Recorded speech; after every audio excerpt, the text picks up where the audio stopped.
faylimizda juda ko'p, kitobimizda juda ko'p varaqlar bo'lganda bizga anchagina foydasi tegadigan mundarija qilishni o'rganamiz bugun.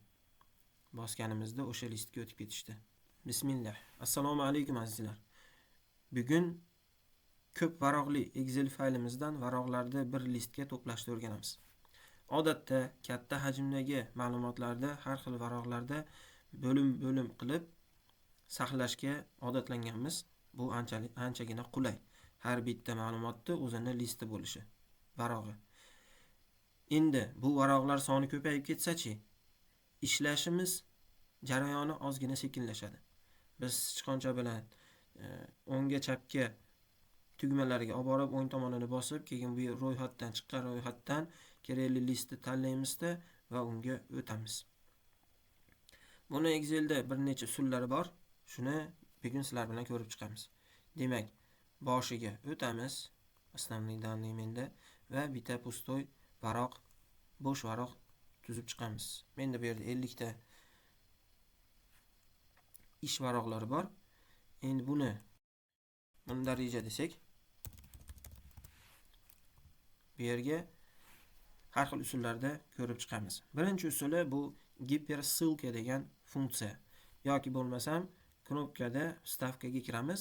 Silka. Menda 2021-yil versiyasi Excelda 2016 va undan pastlarda gipersilka degan, shu stavka bo'limida gipersilka degan tugma bor. Undan tepasida silka deb qo'yilgan yoki mana Ctrl K. Ctrl K ni bossak, bizga oyna chiqadi. Oynadan место в dokumentini tanlaymiz. Tanlaganimizda bizda mana hozirgi turgan listimizning nomi, pastroqda har bitta listlarda, varaqlarda ro'yxati turibdi. Shunda biz nima qilamiz? Har bitta varaqni bosamiz, OK ni bosamiz.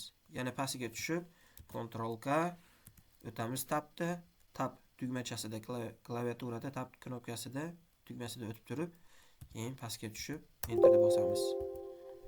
Yana Ctrl K, tab, pastga Enter. Xuddi shu tarzda 50 tani qilib chiqishimiz kerak. Bu ozgina vaqtni oladi. Lekin zo'r narsa. Bosamiz, o'tdik o'sha listga, varaqqa. Endi Excelda ayrimgi funksiyalar borki, ular eski Excelda versiyasidan o'tib kelgan, lekin ular to'g'ridan to'g'ri ishlamaydi. Misol uchun получить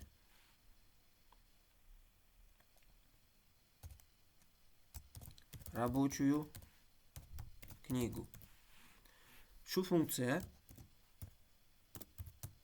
mana shu holatda yozilganda formula yozilgan faylning barcha listlarini olib chiqib beradi. Bizda endi hozir ishlamaydi, chunki bu eski funksiya va bu faqatgina boshqa funksiyalar bilan birga ishlash uchun qoldirilgan. Nima qilamiz? Buning uchun formula degan bo'limiga kirib turib, dispetcher imyonga kiramizda, bu yerda создать bo'limini bosib, yangi ism tuzamiz. Bu yerda desak ro'yxat va oblastga shu kitobda aytamiz, faqatgina list emas, shu kitobni tanlaymiz, kniga va bu yerga biz funksiyamizni yozamiz. Получить nuqta рабочую nuqta knigu. Qavsni ochib, bir argument 1 deb beramiz.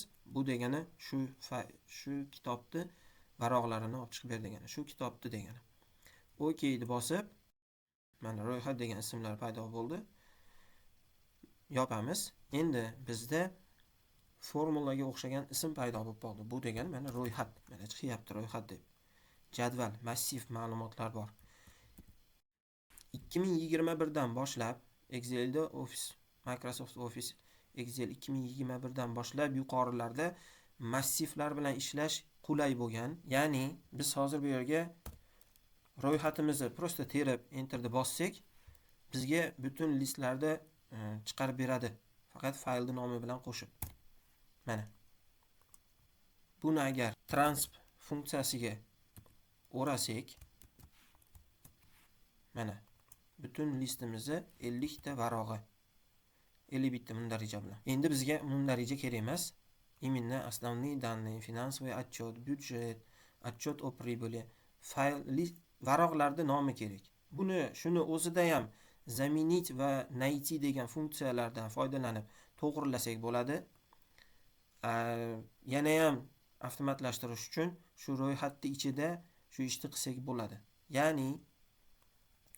Ya'ni shu yerga funksiyalarni qo'shib yozishdi. Bundan avval sizlarga shu funksiyalarni ko'rsatib o'tmoqchiman, nima qilishligini. Barobar zaminit старый tekst bu mana bu yacheykamiz ma'lumotlari. Bu yerga ro'yxat deb massivni bersak ham bo'ladi.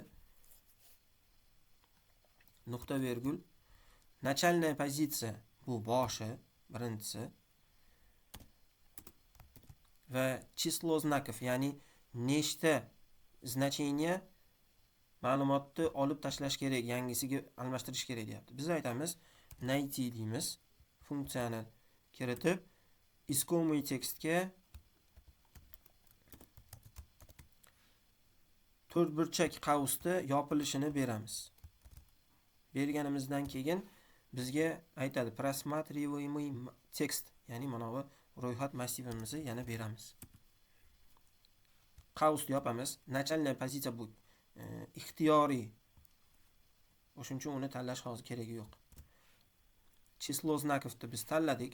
Mana ro'yxat degan massivimizda найти funksiyasini kiritdik va bu funksiya bizga nechtaligini chiqarib beradi. 27. Ko'pligini sababi полный massivni ishlatyapti. 27-chisida mana shu bo'lar ekan. Keyin новый tekst deyapti. Новый tekst boshliq qilamiz. Qo'sh tirnoqni 2 marotaba qo'ysak, bu boshliq degani. Qavsni yopamiz, yana enterni bosamiz. Albatta transp funksiyasi bilan birga. Mana qarabsizki, bizda listlarimizning nomi faylning nomisiz chiqib berdi. Xuddi shu funksiyani biz dispetcher imyonda mana ro'yxat deb получить рабочую книгу degan joyimizga kiritishimiz kerak. Ya'ni заменить qavsni ochamiz. Получить рабочую книгу. Mana bizning formulamiz mana tepada turibdi. Transp ham mashaqa berib qo'ysak bir yo'la. Endi bu рабочую книгу bu yerda mana ro'yxat o'rnida ketadi. Mana shu получить рабочую книгу degan funksiyamiz. Nuqta virgul начальная pozitsiya bu 1 edi va nechta значение, nechi dona simvolni almashtirish kerak deganga biz найти funksiyasini ishlatishimiz kerak. Найти qavsni ochamiz, qo'sh tirnoq, to'rtburchak qavs, qo'sh tirnoqni yopdik, nuqta virgul и получить рабочую книгу funksiyamizni yana qo'yamiz. Bu mana ro'yxat deb yozgan joyimiz o'rniga qavsni yopamiz, nuqta virgul, qo'sh tirnoq 2 ta ketma-ket va 2 ta qavs, ya'ni trans bilan заменить funksiyasini yopyapmiz. Закрыть qilsak, сохранить изменения, внесенные в ссылку на имя. Da. Bu yerda transp yani ishlatganimiz uchun bizda shu muammo chiqdi va endi biz transipni ishlatmaymiz. Yana takroran aytaman, 2021 va undan yuqori versiyalarida massiv tayyor. Buni mundarijasiz chiqaradigan bo'lsak, index funksiyasidan foydalanamiz. Index massivga ro'yxatni beramiz va nomer stroki bu mana hozir 2 da turibmiz. Demak 2. 2 da turishimiz keyingi masala. Enterni bossak mana основные данные.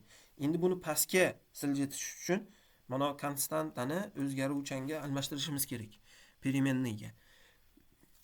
Ya'ni bu stroka degan funksiyamizni argumentsiz yopishimiz. Bu funksiya biz qaysi qatorda turganimizni chiqarib beradi. 2. Mana pastga tushirganda 3 chiqadi va hokazo. Pastga ketaveradi, tepaga ham, boshqa joyga ham. Enterni bossak mana 2. Pastga tushiramiz. Keraklicha yoniga o'zimiz uchun tartib raqam qo'yib olamiz. Poslet funksiyasi bilan mana buni to'g'rilab endi biz Ctrl D bilan duplikat qilamiz. Qarabsizki, bizga listlarimizning nomi tayyor chiqib keldi. Buni gipersilka bo'lishi uchun, masalan, yozuqqa ezganimizda boshqa listga o'tish uchun biz bunga gipersilka orqali yo'nalishimiz kerak. Gipersilka funksiyasi yordamida lekin bitta narsani esimizdan chiqarmasligimiz kerak.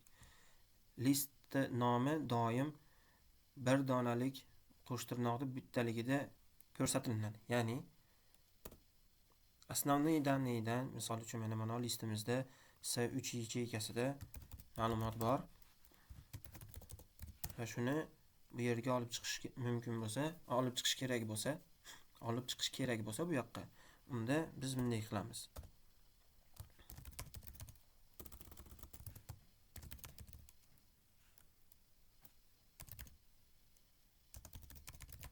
Listning nomi bir donalik qo'shtirnoq, undov belgisi va silkamiz, yacheykamiz S3. Mana, salom. Endi xuddi shuna qilib, mana bu listning nomlarini, bu hozir tekst, matn, xuddi shuna qilib biz ma'lumotni berishimiz kerak. Ya'ni gipersilka funksiyasi adresga biz основные данные, финансовый отчет, byudjet, varaqlarimizni nomini bittalik qo'shtirnoqda va yonida undov belgisi bilan berishimiz kerak. Buning uchun biz qo'shtirnoqni ochamiz. To'rtburchak, mana bu sharp deydi, yana ingliz tilidan numeratsiya bo'lsa kerak bu narsa. Shu belgini qo'yamiz, чтобы gipersilkaga ishlashi uchun. Yoniga bittalik qo'shtirnoqni beramiz va qo'shtirnoqni yopib, ampersand belgisi bilan bog'laymiz. Mana bu katakka. Yana ampersand belgisi bilan bizga yana qo'shtirnoqni ochib, bittalik qo'shtirnoq, undov belgisi va katakni silkasi. Biz hozir A1 qilamiz, qo'shtirnoqni yopamiz. Nuqta virgul bizda mana silka bo'ldi shu bilan. Mana основные данные, qo'shtirnoqlar yo'qolib, reshotka bu silkaligini anglatib bizga chiqarib beradi. Endi imyaga biz o'zimizga qulay bironta belgini qo'yishimiz mumkin. Enterni bosamiz, bizda mana strelka va shu strelkaga bossak, bizga основные данныйga o'tadi. Endi buni faqatgina pastga tortib qo'yish qoldi yoki biz mana bu indeks ro'yxat strakani srazu shuni ichiga kiritib qo'yib yuborsak ham bo'laveradi.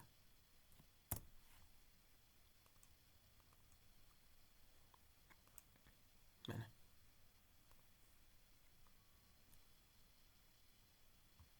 Nomiga biz bunday qilsak bo'ladi. Funksiyamizga indeks ro'yxat strakani qo'yib, ampersand belgisini qo'yib, bundan bitta probel qo'yib qo'ysak, mana o'tib ketaveradi. Qanday o'zingizga qulay bo'lsa, shunday qilganingiz ma'qul.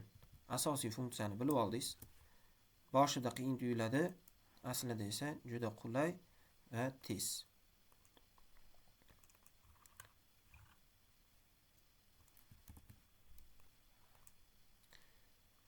Sizlarga foydali bo'ldi degan umiddaman. Kuzatishda davom eting. Izohlarda o'z fikringizni qoldiring. Savollaringiz bo'lsa, izohlarda qoldiring va biz unga javob berishga harakat qilamiz. Rahmat katta, salomat bo'linglar.